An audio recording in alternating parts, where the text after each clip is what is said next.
Líneas de referencia radiográficas del cráneo.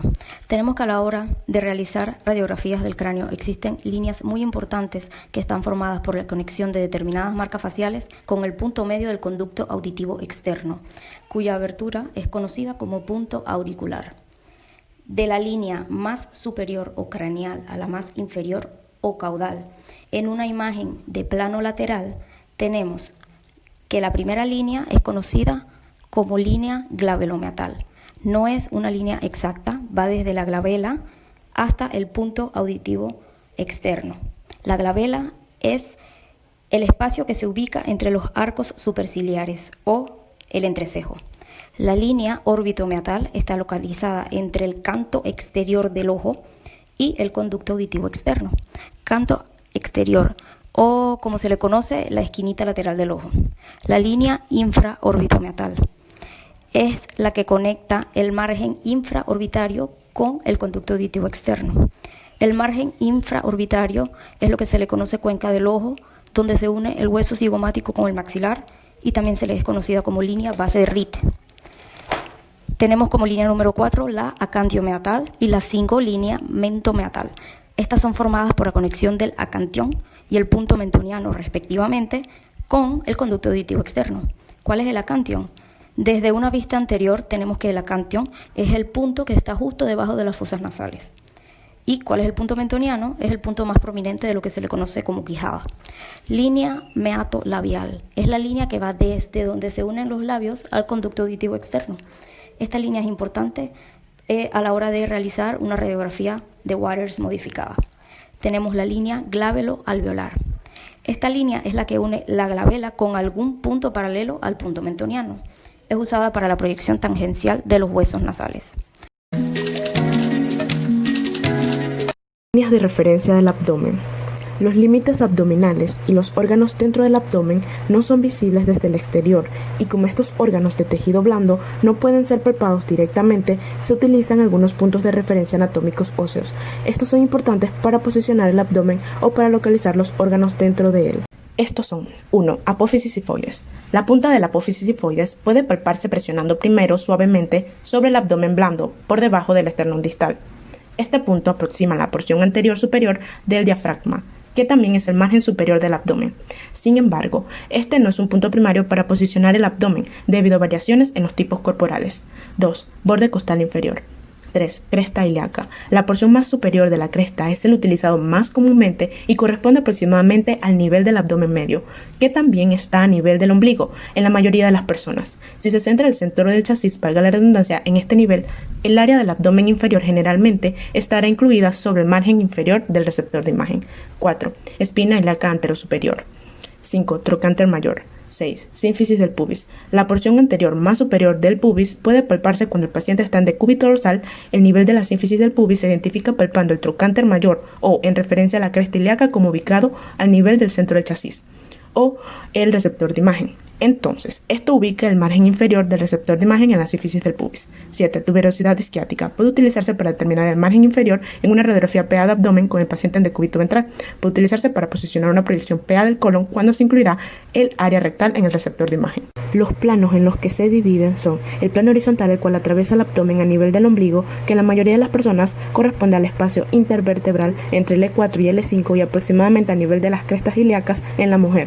El plano vertical, el cual coincide con el plano medio sagital o la línea media del abdomen y atraviesa tanto el ombligo como la sínfisis del pubis. Teniendo en cuenta el posicionamiento del paciente y las líneas de referencia anatómicas, entre las proyecciones están proyección AP en decúbito supino de abdomen, proyección AP en decúbito lateral izquierdo de abdomen, proyección AP de abdomen en bipedestación.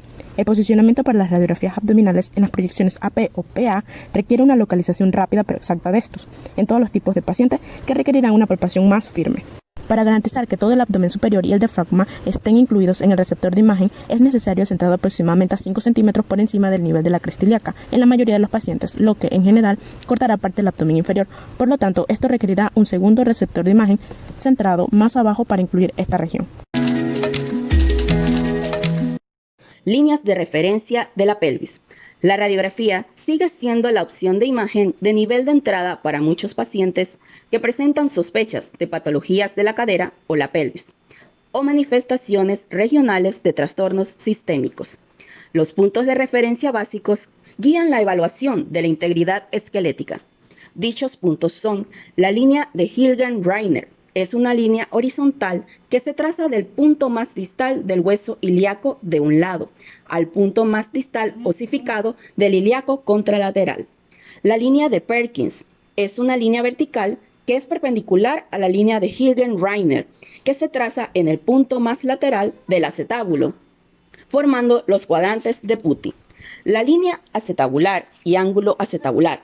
Dicha línea se origina en la porción más lateral y distal del hueso ilíaco, no en el espesor del ilíaco, y un segundo punto en el borde lateral del acetábulo. Esta línea y las líneas de Hilgen-Reiner forman el ángulo acetabular. La línea de Shenton es una curva del borde inferior de la rama pubiana superior y la zona inferior del cuello del fémur. Entre las proyecciones que podemos mencionar están la AP de pelvis en neutro, la AP de pelvis con abducción, rotación interna y la AP de pelvis en posición de rana. Líneas de referencia de la columna vertebral. Las líneas de referencia proporcionan guías útiles y palpables para el posicionamiento radiológico del paciente. Estas líneas pueden ser de gran utilidad cuando se precisan imágenes radiológicas bien colimadas de vértebras específicas. La punta de la apófisis mastoides corresponde al nivel de C1. Con la cabeza en posición neutra, el ángulo de la mandíbula se halla al mismo nivel que C3. La parte más prominente del cartílago tiroides o nuez de Dan se halla a un nivel aproximado de C5. La marca del cartílago tiroides varía entre los niveles de C4 y C6. La apófisis espinosa de la última vértebra cervical o vértebra prominente se halla aproximadamente al último nivel del cuerpo de T1. A continuación vemos la posición anteroposterior de la columna cervical y la posición lateral de la columna cervical. Posición lateral, el plano medio coronal debe ir perpendicular a la mesa, el plano medio sagital paralelo a la mesa. La línea de referencia base radiológica va a ser la infraorbitomeatal, esta debe quedar perpendicular al borde de la mesa o chasis. En la anteroposterior va a ser el plano medio sagital perpendicular a la mesa o chasis, el plano medio coronal paralelo a la mesa y la línea de base es la línea infraorbitomeatal perpendicular a la mesa o chasis. Correcta alineación entre las vértebras cervicales se valora en una posición lateral. Se tienen que observar continuidad de 4 líneas de referencia. La línea vertebral anterior, que traza una línea uniendo el borde anterior de los cuerpos vertebrales. La línea vertebral posterior, que recorre el borde posterior de los cuerpos vertebrales. La línea espinosa laminar, uniendo el borde anterior del arco posterior. La línea espinosa posterior, siguiendo el vértice de las apófisis espinosas.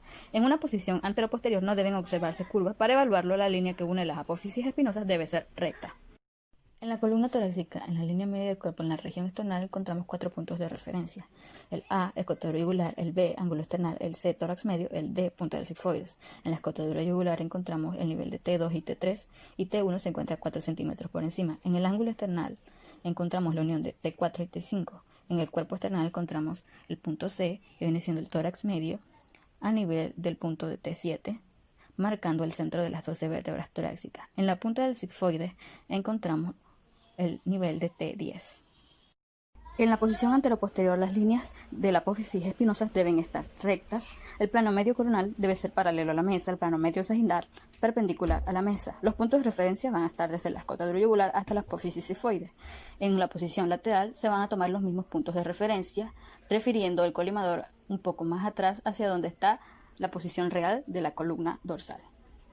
Para la correcta alineación de la columna vertebral se utilizan 2 líneas de referencia, la línea plomada y la línea vertical centro-sacra. Las proyecciones básicas de la columna son la AP y la lateral. Sin embargo, en las líneas, la vertical plomada es la número 1 y se traza desde el centro del cuerpo central C7. La línea vertical centro-sacra atraviesa el punto medio del sacro y es la número 2. Ambas coinciden en su ubicación en este paciente que se muestra. Basándonos en relación anatómica, en el nivel 1 corresponde al borde superior de la sínfisis del pubis. En el nivel B es la espina ilíaca anterosuperior. En el nivel C es la porción más superior de la cresta ilíaca entre la cuarta y la quinta vértebra lumbar. Y el borde D es más inferior de las costillas. Se encuentra entre L2 y L3. Para una radiografía lumbar se toma 3 centímetros por arriba de la cresta ilíaca a nivel de la línea media. Para la lumbosacra se centra 4 dedos por debajo de la cresta ilíaca y en la sacrocoxígea 5 centímetros por arriba de la sínfisis del pubis. En los planos, el plano medio coronal debe estar paralelo a la mesa y el plano medio sagital perpendicular a la mesa.